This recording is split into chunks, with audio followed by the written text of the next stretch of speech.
Hello students, is matter around us pure कि lecture number 7 में आज हम डिस्कस करेंगे how can we obtain different gases from the air. आपको पता है एयर जो है वो अलग अलग गैसेस का कंपोजिशन है।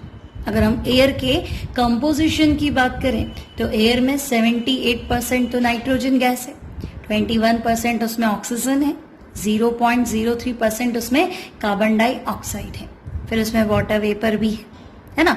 तो एयर के जो ये सारे कंपोनेंट्स है ना, और 1% जो एयर का रह जाता है उसमें इनर्ट गैसेस लाइक नियॉन है, आर्गन है, क्रिप्टन है, ये सब भी है। तो ये जो पूरा मिक्सचर है, ये जो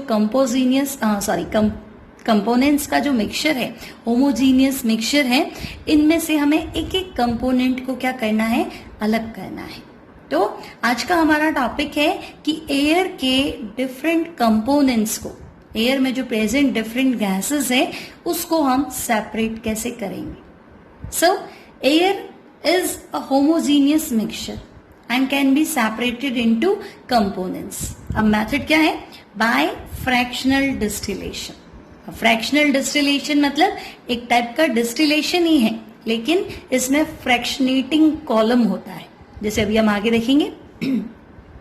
अब ये मेथड जो बेस्ड है ये है कि अलग अलग जो कंपोनेंट्स है, जो गैसेस हैं, उनका बॉइलिंग पॉइंट भी अलग अलग होगा।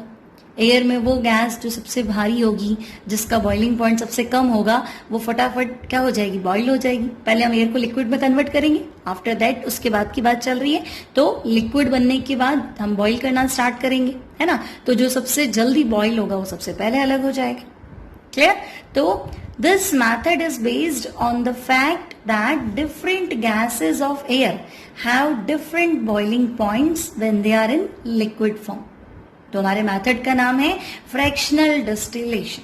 अगर एग्जाम में आपसे क्वेश्चन पूछे कि एयर में से डिफरेंट गैसेस को सेपरेट करने के लिए आप कौन सा मेथड यूज करेंगे, तो हमारा आंसर होगा फ्रैक्शनल डिस्टिलेशन। अब स्टूडेंट्स, मेथड क्या है, करना क्या है फ्रैक्शनल डिस्टिलेशन में, तो हमें पता है एयर को लिक्विड बनाना है, क्योंकि हमने लिखा था ना फ्रैक्शनेटिंग कॉलम में डालेंगे या फ्रैक्शनल डिस्टिलेशन करेंगे, तो डिस्टिलेशन के लिए हमारे पास लिक्विड होना चाहिए।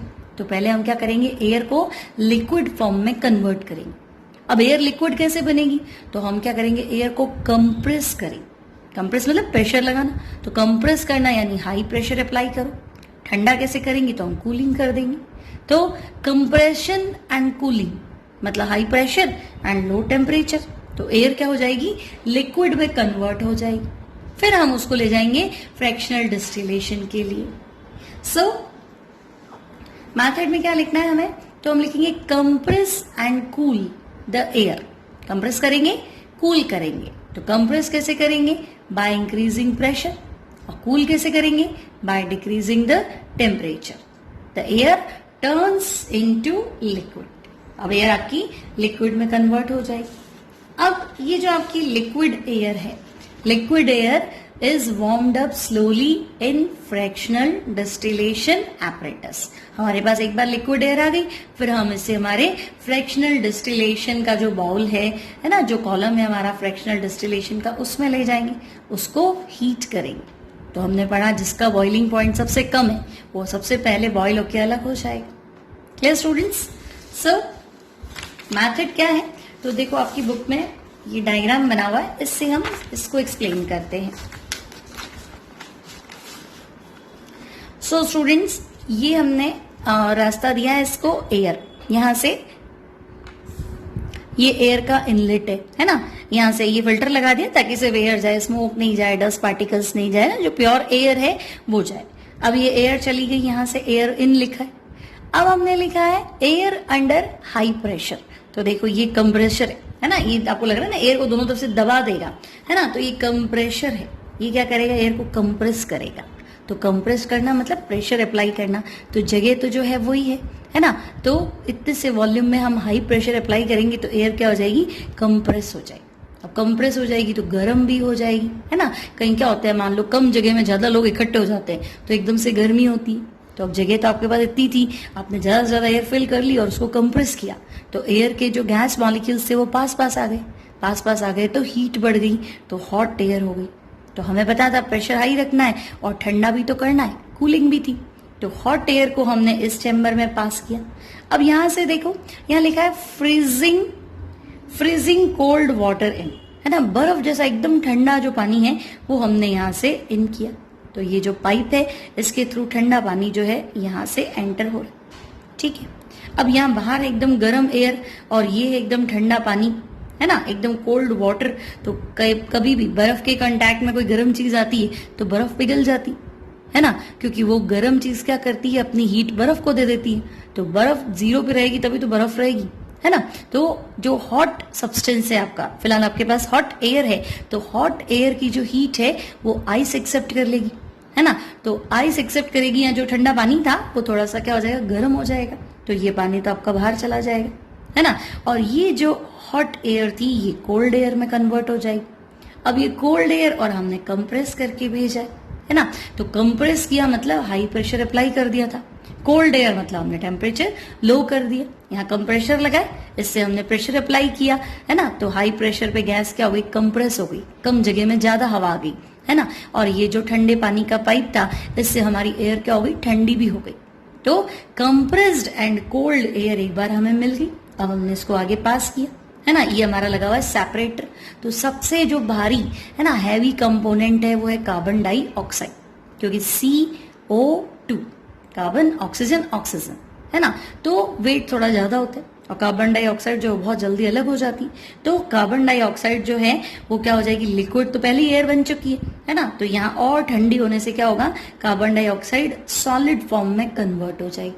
तो सॉलिड कार्बन डाइऑक्साइड को हम कहते हैं ड्राई आइस। तो चलो एक कंपोनेंट हमारा अलग हो गया। अब हम इसको आगे भेजते, तो ये हमारी कूल्ड कंप्रेस्ड जो एयर है ये आगे जाएगी, है ना। यहाँ लगा हुआ एक्सपेंशन जेट और ये लिक्विड एयर। अब जैसे जैसे ये आगे जाएगी तो कंप्रेस होते होते, कूलिंग होते होते, अब बॉइलिंग पॉइंट किसका कम था, यहाँ लगा हुआ आपका फ्रैक्शनल डिस्टिलेशन कॉलम, है ना। इसको हम आगे और डिस्कस करेंगे डायग्राम से। तो क्या होगा, सबसे कम जो बॉइलिंग पॉइंट है वो है आर्गन का। तो आर्गन फटाफट क्या हो जाएगी, बॉइल हो जाएगी, है ना। यहाँ पे फ्रैक्शनल कॉलम है ना, यहाँ वापस को गर्म करेंगे, लिक्विड तो बनी गई एयर। यहाँ तक जो प्रोसेस था वो एयर को लिक्विड बनाने का था। तो लिक्विड बनने के बाद में हम इसको हीट करेंगे। तो आर्गन का बॉइलिंग पॉइंट कम होता है तो ये सबसे पहले अलग हो जाएगी, तो इसके लिए आउटलेट है। उसके बाद नेक्स्ट जो है वो है नाइट्रोजन। तो नाइट्रोजन उसके बाद क्या हो जाएगी, नाइट्रोजन लिक्विड थी, अब वो बॉइल होके वो अलग हो जाएगी। तो एयर से कार्बन डाइऑक्साइड पहले ही अलग हो गई, सेकेंड स्टेप में आर्गन अलग हो गया, थर्ड स्टेप में आप देखेंगे नाइट्रोजन अलग हो गया। अब रिमेनिंग जो एयर है that is only liquid oxygen. तो बाकी का जो कंपोनेंट है वो लिक्विड ऑक्सीजन है, उसको हम यहाँ सेपरेट कर लेंगे। तो इस तरह से हम एयर के सारे कंपोनेंट्स को क्या कर लेंगे, सेपरेट कर लेंगे।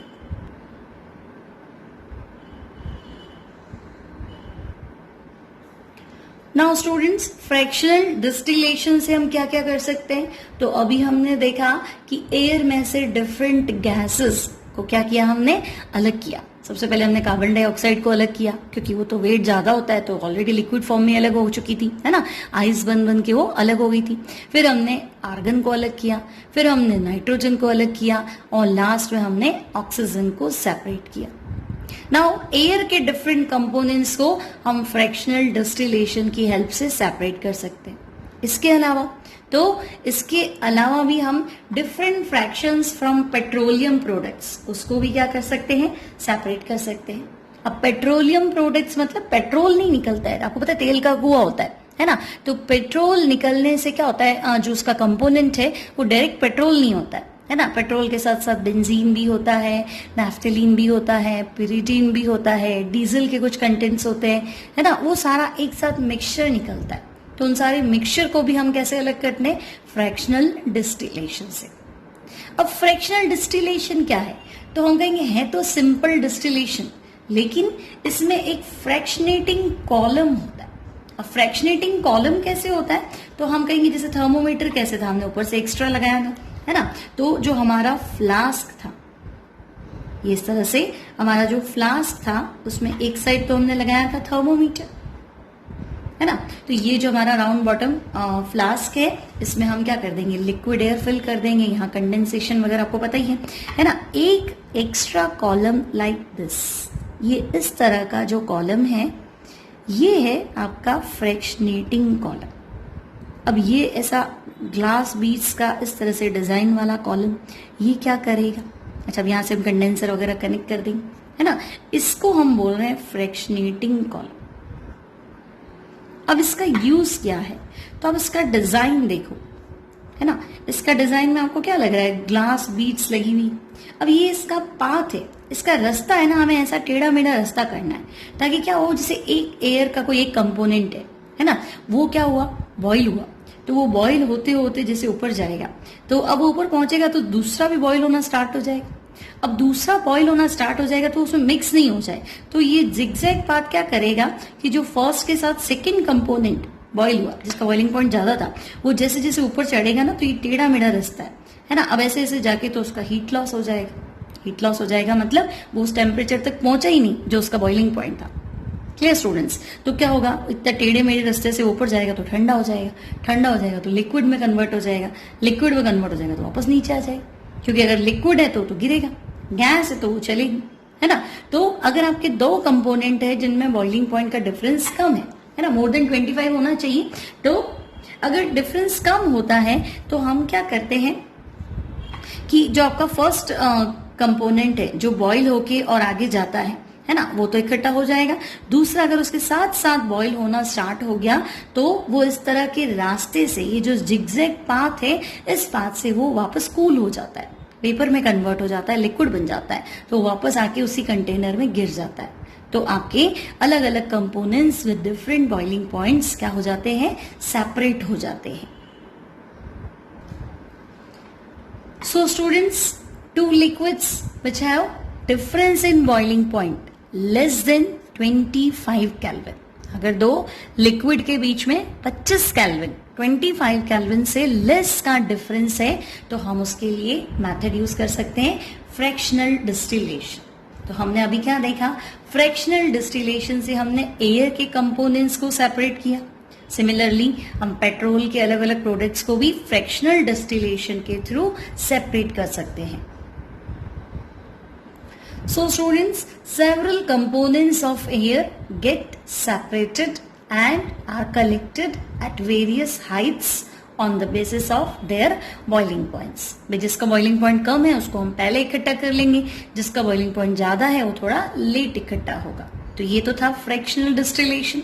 अब है आपके पास प्योरीफाइंग सॉलिड्स, हमें सॉलिड्स को प्योर करना है। अब आपके पास जो मेथड है दैट इज क्रिस्टलाइजेशन। अब क्रिस्टलाइजेशन में क्रिस्टल्स बनाने हैं, कैसे बनाएंगे, तो in the crystallization method we can obtain pure solid in the form of crystals from its solution. Application क्या है, तो हम कहेंगे कि मान लो सी वाटर से सॉल्ट को अलग करना है, तो सी वाटर में तो सॉल्ट क्या है, डिसॉल्व्ड है ना, तो उसको हम क्रिस्टलाइज करके अलग कर लेंगे। Purification of copper sulphate, copper sulphate मान लो इम्प्योर कॉपर सल्फेट है, किसी लिक्विड फॉर्म में है, किसी में डिसॉल्व्ड है, तो कॉपर सल्फेट को हम क्या करेंगे, क्रिस्टलाइज कर लेंगे। सो स्टूडेंट्स, क्रिस्टलाइजेशन मेथड क्या है, तो स्टेप वन में हमने क्या किया, तो हमारे पास जो भी इम्प्योर सॉलिड था, है ना, जो भी इम्प्योर सॉलिड है उसको हमने पर्टिकुलर सॉल्वेंट में डिसॉल्व कर दिया, जिसमें भी वो घुलता है। मान लो पानी ले लिया, सबसे अच्छा सॉल्वेंट है, यूनिवर्सल सॉल्वेंट है, हर चीज हम वाटर में डिसॉल्व कर सकते हैं।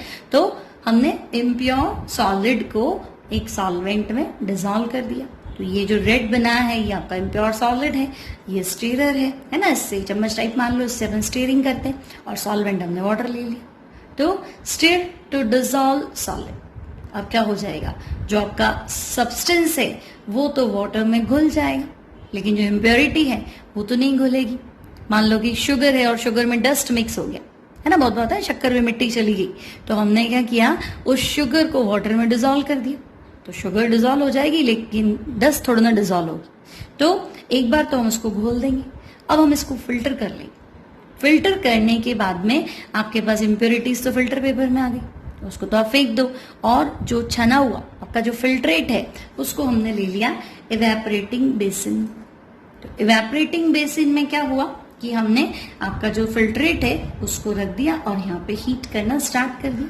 Step number 2, so the solution is heated to evaporate most of the solvent. अब आप इसको हीट करो तो क्या होगा, पानी तो इवेपोरेट हो जाएगा, पानी पूरा उड़ जाएगा, तो आपको लगेगा कि ये तो पहले गाढ़ा होना स्टार्ट हो गया और गाढ़ा हो जाएगा, विस्कस हो जाएगा, है ना। और लास्ट में धीरे धीरे जो आपके सॉलिड था वो जैसे कंसंट्रेशन बढ़ेगा तो क्रिस्टलाइज होना स्टार्ट हो जाएगा। तो स्टेप 2 में हमें क्या करना है, इवेपोरेट करना है। स्टेप 1 में हमने क्या किया, पर्टिकुलर सॉल्वेंट में डिसॉल्व कर दिया, फिर फिल्टर कर दिया, फिर जो फिल्ट्रेट है उसको इवेपोरेटिंग बेसिन में ले लिया और हीट करना स्टार्ट कर दिया।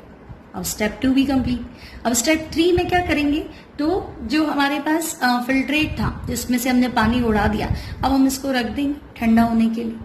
अब आप ठंडा होने के लिए रखोगे तो सॉलिड क्या होगा, क्रिस्टलाइज हो जाएगा। जैसे मान लो आपके पास चाशनी बना दी है ना, उसमें मिट्टी चली गई, तो अब उस चाशनी को क्या करो, पानी में घोल दो, है ना। अब पानी में घोलने के बाद में क्या होगा, शुगर तो वापस वाटर में डिसॉल्व हो जाएगी और जो डस्ट है वो ऊपर आ जाएगी, उसको आप फिल्टर कर लो, फिल्टर पेपर से छान लो, तो डस्ट आपकी एक बार अलग हो गई। अब जो आपके पास वाटर वाला सॉल्यूशन है शुगर का, आप उसको इवेपोरेशन बेसिन में लेके गर्म करना स्टार्ट करो, तो पानी वापस उड़ जाएगा, शुगर रह जाएगी, लेकिन शुगर एग्जैक्ट नहीं रहेगी, उसका गाढ़ा जो सॉल्यूशन है वो रहेगा, ओके, है ना। अब आप उसको ठंडा होने दो, ठंडा होने दोगे तो क्या होगा, जो आपका सॉलिड है यानी कि जो शुगर है वो धीरे धीरे क्रिस्टलाइज होगी, लेकिन अब वो प्योर है क्योंकि पहले मिट्टी थी, मिट्टी तो आपने फिल्टर से निकाल ली, है ना। अब आप कहोगे नहीं थोड़ा सा वाटर तो रहेगा ही, पानी कैसे जाएगा, ठीक है, आप इसको आराम से ठंडा करके क्रिस्टलाइज होने दो। अब स्टेप 4 में आप क्या करो, फिल्टर पेपर लो और वहां पे ये जो क्रिस्टल्स है इनको स्पून से, चम्मच की हेल्प से आप इसको फिल्टर पेपर में डाल दो और फिल्टर पेपर और रख दो और इसको दबा दो, तो बचा कुचा जो वाटर है वो भी फिल्टर पेपर क्या कर लेगा, एब्जॉर्ब कर लेगा। सो स्टेप 4 में क्या है, cold solution is poured off to obtain the crystals. The crystals may be dried by pressing them between sheets of filter paper, है ना। फिल्टर पेपर के बीच में हम उसको लेके और प्रेस कर देंगे, तो जो पानी है एक्स्ट्रा वो फिल्टर पेपर एब्जॉर्ब कर लेगा और आपका जो सॉलिड क्रिस्टल है वो उसमें आ जाएगा। सो स्टूडेंट्स, मैथड को आपको एग्जाम में कैसे लिखना है, तो हमें पता है कि सबसे पहले जो इम्प्योर सॉलिड था उसको हमने वाटर में या पर्टिकुलर सॉल्वेंट में डिसॉल्व किया। तो स्टेप 1 यहाँ नहीं है, स्टेप 1 हमें लिखना है, first dissolve the impure solid in a particular solvent. Next तो हम कहेंगे इम्प्योरिटीज जो है उसको फिल्टर कर दो, नेक्स्ट वाटर को इवेपोरेट कर दो, नेक्स्ट तो हम कहेंगे अब क्रिस्टल बनना स्टार्ट हो गया तो फिल्टर पेपर से कवर कर दो ताकि थोड़ा बहुत मॉइस्चर वगैरह और उड़ जाए, और लास्ट में तो crystals of pure solid are formed. Filter paper पे जैसे हम प्रेस करेंगे तो क्रिस्टल्स बन जाएंगे। तो ये मेथड है क्रिस्टलाइजेशन सॉलिड्स को प्योर करने के लिए। और स्टूडेंट्स, नेक्स्ट हमारे पास एक प्रॉब्लम है, is evaporation better than crystallisation.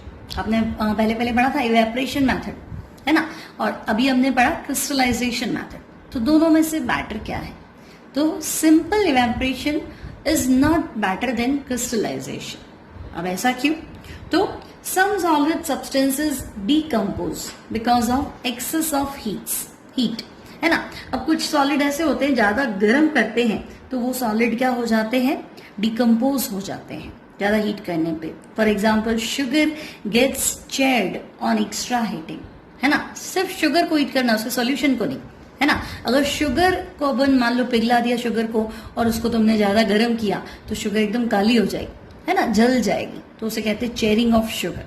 तो एक्स्ट्रा हीटिंग से शुगर क्या हो जाता है, चेयरिंग हो जाती है। तो हम शुगर को इवेपोरेट करके नहीं प्योर कर सकते, हमें उसके लिए क्रिस्टलाइजेशन मेथड यूज करना पड़ेगा। क्योंकि पानी में शक्कर घोल दो, उसको कितना भी गर्म करो तो शुगर जलेगी नहीं, लेकिन अगर डायरेक्ट तुमने सोचा कि उसको हीट करके उसका मॉइस्चर उड़ा दे तो वो जलना स्टार्ट हो जाएगी। फिर if after filtration some impurities remain in the solution, then they can contaminate the solid and therefore we would not obtain, आपका जो भी सॉलिड है वो आपको नहीं मिलेगा, है ना।